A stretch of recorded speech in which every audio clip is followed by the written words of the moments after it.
J'espère que vous allez bien, j'espère que vous vous portez bien. Ce 20 mai 2025, à la surprise générale, sans que ce soit annoncé au préalablement, sans que des sources soient informées préalablement de ce qui allait être organisé à la Cour d'Alger, le procès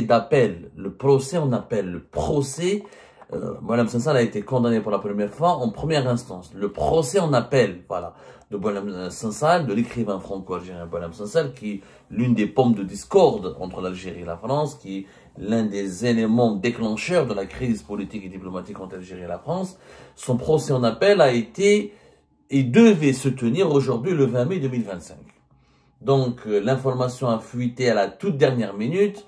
Tout le monde s'est accouru un petit peu pour essayer de comprendre est-ce que vraiment ce procès pourra avoir lieu ou pas. Il devait avoir lieu aujourd'hui. À la fin, il n'y a pas eu d'audience puisque la Cour d'Alger a décidé donc la Cour de justice d'Alger a décidé de le renvoyer jusqu'au 24 juin prochain. Je dis bien, la Cour de justice d'Alger a décidé de le renvoyer au 24 juin 2025, c'est-à-dire d'ici plus d'un mois et de 4 jours. Ce renvoi a surpris beaucoup. D'ailleurs, la tenue même de ce procès en appel a été surprenant puisqu'il n'était pas prévu. Mais comme pour le premier procès qui a eu lieu au mois de mars, ça a été organisé en catimini. Je dis bien, rappelez-vous, il a été organisé en catimini.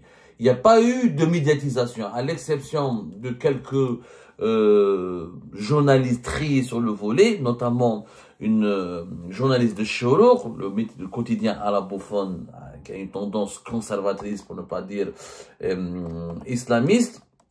Aucun média algérien n'a pu couvrir ce procès en première instance. Je rappelle que Boualem Sansal a été condamné le 27 mars 2025 à 5 ans de prison ferme et à une amende de 500 000 dinars.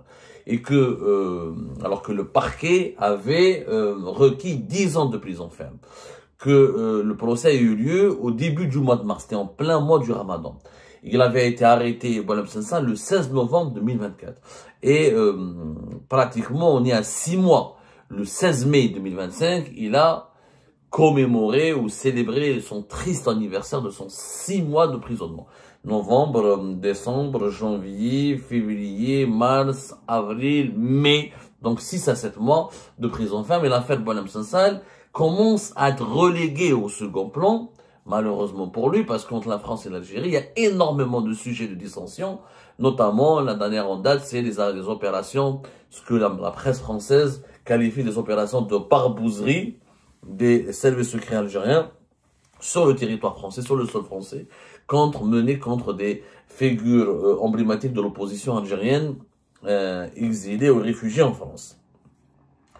Alors, ce renvoi vers le 24 juin 2025 a suscité des interrogations. Pourquoi la Cour d'Alger n'a pas voulu juger rapidement Boualem Sansal pour son procès en appel, comme ce fut le cas, ou comme c'était le cas pour son procès en première instance.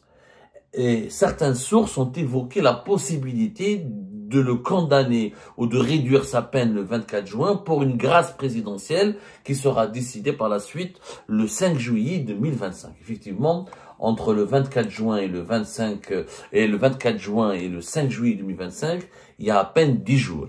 Est-ce que Abdelmejid Tebboune pourrait réellement gracier Boualem Sansal et, comment dirais-je, le libérer ou le remettre en liberté, comme le pensent ou comme l'espèrent ses partisans, ou comme le pensent certaines sources françaises comme algériennes qui connaissent bien les rouages et qui sont bien introduites dans les réseaux d'échanges confidentiels entre les autorités algériennes et les autorités françaises. Je vais essayer de répondre à cette question avec beaucoup de rationalité et beaucoup d'objectivité. Je dis bien avec beaucoup de rationalité et beaucoup d'objectivité.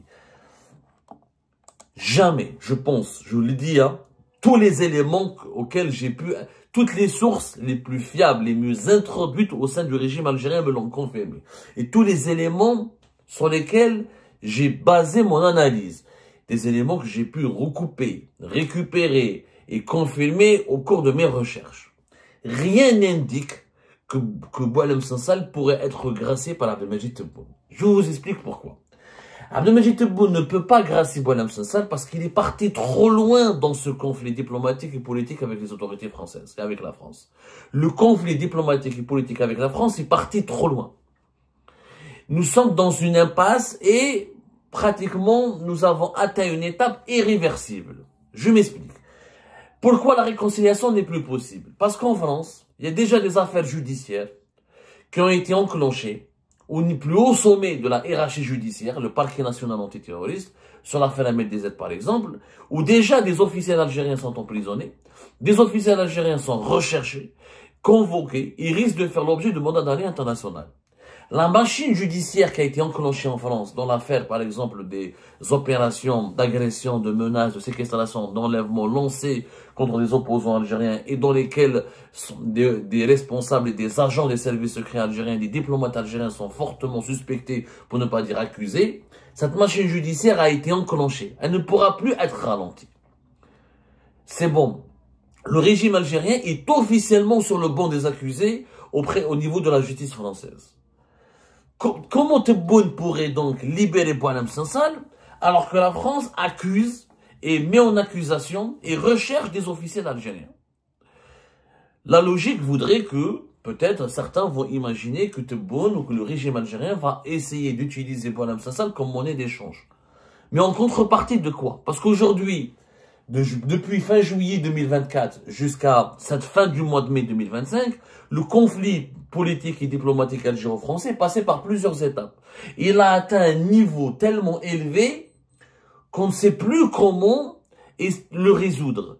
Qu'est-ce que le régime algérien pourrait tenter d'obtenir en contrepartie de Boualem Sansal? Au départ, quand Boualem Sansal a été arrêté et emprisonné au mois de novembre 2024, l'idée était de l'utiliser pour pousser les autorités françaises à prendre leur distance vis-à-vis du Maroc et de la reconnaissance de la souveraineté du Maroc sur le Sahara occidental. Mais plus tard, d'autres crises ont éclaté. Bruno Retailleau, il a fait émergence, il a émergé, il s'est lancé volontairement et de façon très dynamique, très énergique dans la crise algéro-française, et il est devenu la priorité du régime algérien. Le bras de fer entre l'Algérie et la France ne concerne plus le Maroc aujourd'hui. Abdelmajid Tebboune l'a confirmé à la fin du mois de mars 2025 lors de son interview. Il a dit, là, pour nous, pour les autorités algériennes, ça ne les dérange plus que la France et le Maroc soient amis, soient alliés. Les autorités algériennes ont juste exigé de réduire le nombre des visites des officiels français sur le territoire du Sahara occidental, ou quand ces visites s'imposent, elles ne doivent pas concerner des membres imminents du gouvernement français. Pas plus. Ce n'est plus le Maroc qui dérange. Aujourd'hui, c'est devenu Bruno Retailleau et la montée en puissance de la droite nationaliste et conservatrice française qui menace, qui lance des menaces, des ultimatums, qui torpille les intérêts algériens en France. Donc, une réconciliation allait voir le jour, puisqu'Emmanuel Macron s'était engagé auprès du régime algérien à limiter le rôle de Bruno Retailleau, à calmer les ardeurs de Bruno Retailleau et à contenir les menaces hostiles au régime algérien dans la stratégie qui a été mise en place par Bruno Retailleau, la fameuse stratégie de la riposte graduée. Mais ensuite, l'affaire des opposants algériens a éclaté. Emmanuel Macron ne peut pas dire aux juges français, n'inculpez pas des officiels algériens. Ne peut pas leur dire relâcher l'agent du consulat d'Algérie à Créteil qui est impliqué dans l'affaire Ahmed DZ. Il ne peut pas le faire. La justice, elle est indépendante. Et puis, c'est le parquet national antiterroriste. Et on parle d'entreprise terroriste. Il ne s'agit pas d'un voler des téléphones portables, braquer une banque, voler de l'argent, détourner de l'argent, blanchir de l'argent en France. Il s'agit de kidnapper, de tuer des personnes, avec pour objectif de troubler l'ordre public et des opérations menées par des officiels d'un État étranger sur le territoire français. C'est une entreprise terroriste. Donc Macron, il est bloqué, il ne peut rien faire pour le régime algérien. Classe. Macron, c'est le président, on va dire, en ce moment, c'était le président le plus pro-algérien depuis de très nombreuses années, et c'est aujourd'hui, au cœur de la classe politique dirigeante française, le moins hostile, le dirigeant français le moins hostile à l'égard de l'Algérie, le plus bienveillant à l'égard de l'Algérie et le plus amical à l'égard de l'Algérie. Mais il ne peut rien faire pour l'Algérie maintenant. Il peut pas dire aux juges français, n'enquêtez pas, libérez. Il peut pas passer sous silence les rapports des services secrets français qui disent que les services secrets algériens ont fait telle ou telle opération, ont agressé telle ou telle personne, ont fait telle pression, ont commis telle et telle dérive, on les a attrapés en flagrant délit d'ingérence, de monter des opérations musclées sur le sol français. Il peut pas dissimuler tout cela. Il peut pas passer sous silence tout cela. Donc Emmanuel Macron ne peut plus rien faire pour Tebboune. Classe, c'est foutu, ne peut plus. Le bras de fer est parti trop loin. Si la réconciliation pouvait avoir lieu avant, si la réconciliation a eu lieu avant l'affaire Ahmed DZ, et si le régime algérien aurait pu obtenir un compromis avant le début de l'affaire Ahmed DZ et de l'affaire des barbouzeries des services secrets algériens sur le sol français. Mais maintenant, c'est fini. Le bras de fer a trop longtemps duré.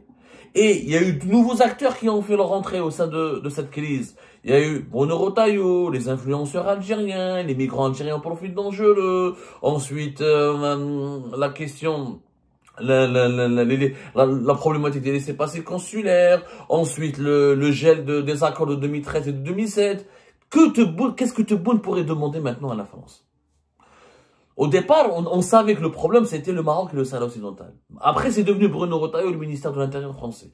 Après, c'est devenu la DGSI, les services secrets français. Après, c'est devenu l'affaire des opposants algériens. Après, c'est devenu la question migratoire. Donc, il y a trop de problèmes maintenant qui se sont posés sur la table. La carte Boualem Sansal ne peut plus être utilisée par le régime algérien. Qu'est-ce qu'il va demander? Il va dire, enlevez-moi Bruno Retailleau, je vous donne Boualem Sansal. Donnez-moi, extradez-moi. Au départ, après, lorsque la question du Maroc et du Sahara occidental ne se posait plus sur la table, ne devenait plus un problème fondamental pour la réconciliation entre les deux pays, le régime algérien était tenté de faire du marchandage. Genre, on vous donne Boualem Sansal, donnez-nous des personnalités algériennes subversives, sulfureuses, corrompues, recherchées par l'Algérie. Classiques comme subversives, sulfureuses et corrompues. Parmi lesquels, Abdeslam Bouchouareb, des hauts responsables du MAC et quelques opposants algériens vigoureux et virulents que vous connaissez tous.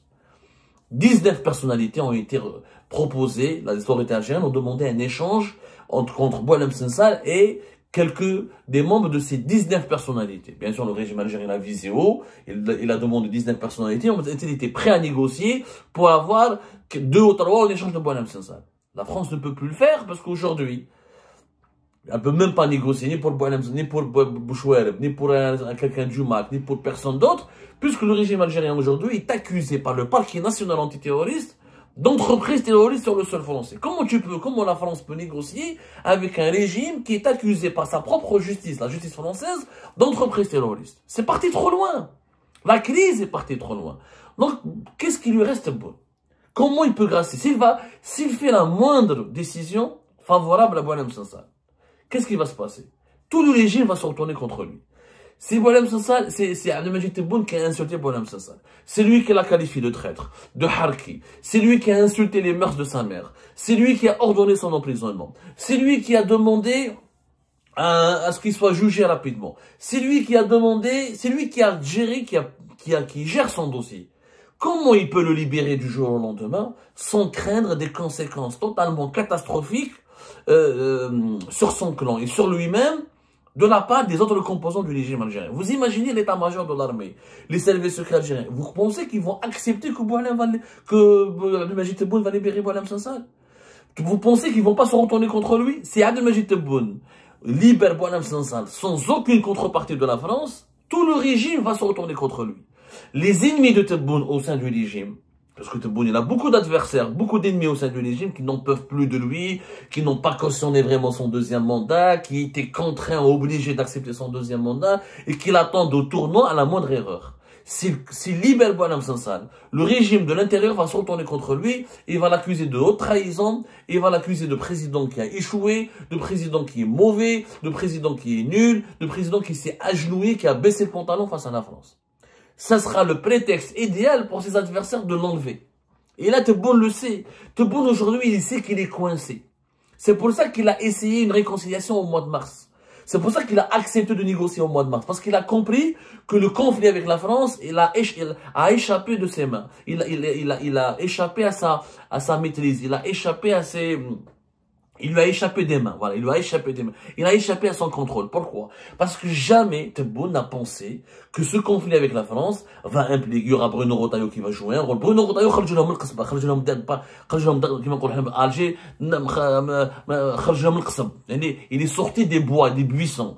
Personne ne s'attendait à ce qu'un ministre de l'Intérieur français devienne puissant, demande à la DGSI de démanteler les réseaux du régime algérien, utilise la crise des influenceurs, utilise la crise des migrants pour torpiller les accords de 2007, de 2013, pour refouler les dirigeants algériens, pour faire menacer le régime algérien, pour faire des ultimatums. Ils ne pensaient pas que Bruno Retailleau allait émerger. Ils n'ont pas prévu le cas Bruno Retailleau. Ils n'ont pas prévu l'affaire des opposants. L'affaire Mediaset, ils ne l'ont pas prévu. Tebboune et son entourage ont pensé que Macron allait étouffer ces dossiers-là. Que la justice française n'irait pas loin. Que la justice française n'oserait pas enclencher des procédures judiciaires contre des officiels algériens tant que Boualem Sansal n'est pas libéré. Tant que Boualem Sansal n'est pas revenu en France, n'a pas été remis en liberté. Le régime algérien pensait que la France allait se contenter de discuter ou de régler ou de réduire son problème avec l'Algérie uniquement à la question du Maroc et du Sahara occidental. Mais c'est parti trop loin. Classe. La crise est devenue multidimensionnelle. Et quand la crise devient multidimensionnelle, c'est-à-dire qu'il nous faut des échanges et des négociations et des pourparlers sur tous les sujets qui fâchent. Et les sujets qui fâchent maintenant sont nombreux. Boualem Sansal n'est devenu qu'un point secondaire du conflit algéro-français. Il était l'un des éléments centraux. Aujourd'hui, c'est l'un des éléments secondaires. Parce que même la remise en liberté de Boualem Sansal ne réglera pas le problème entre l'Algérie et la France. Ne réglera pas le problème autour des laissez-passer consulaires, autour de la question migratoire, autour des opérations menées par les services secrets ou les diplomates algériens sur le sol français, autour de l'ingérence, des tentatives d'ingérence étrangère auprès de certaines classes politiques françaises d'origine algérienne. Les dossiers sont nombreux, sont très nombreux. C'est pour ça que la libération de Boualem Sansal par une grâce présidentielle est pour moi une option impossible. Tebboune, il va s'élever, c'est qu'il est suicidaire. Maintenant, est-ce qu'il sera amené à se suicider pour écourter son règne à la tête de l'État algérien? C'est un scénario que moi je juge improbable. Mais vraiment improbable. Pour que Boualem Sansal sorte de prison, il faut que tous les problèmes qui s'opposent entre l'Algérie et la France soient réglés. Et ça, il faut des mois et des mois. Parce qu'encore une fois, la crise, par exemple, l'affaire judiciaire, est-ce que l'Algérie va accepter d'envoyer ses hauts responsables, ses diplomates, pour qu'ils soient jugés, pour qu'ils comparaissent devant les juges français? Jamais. Comment la justice française va faire passer sous silence les révélations faites par les rapports de la DGSI sur l'implication des autorités de certaines parties liées aux autorités algériennes dans le kidnapping et l'enlèvement de certains opposants algériens? C'est devenu ingérable. Cette crise s'est tellement amplifiée, a tellement pris de l'ampleur qu'elle est devenue ingérable. Ingérable. À moins qu'un nouveau président arrive à la tête de l'État algérien, à moins qu'un autre président français arrive à la tête de l'État français, je ne vois pas du tout comme des perspectives de décrispation entre les deux pays. Il faut qu'il y ait de nouveaux dirigeants qui arrivent au pouvoir dans les deux pays pour qu'ils puissent relancer le dialogue sur des bases saines. Parce que les actuels dirigeants dans les deux pays sont tous les deux bloqués et coincés dans l'impasse dans laquelle peut-être ils sont responsables. Ils sont responsables de cette impasse-là parce qu'ils ont conduit les deux pays à une impasse.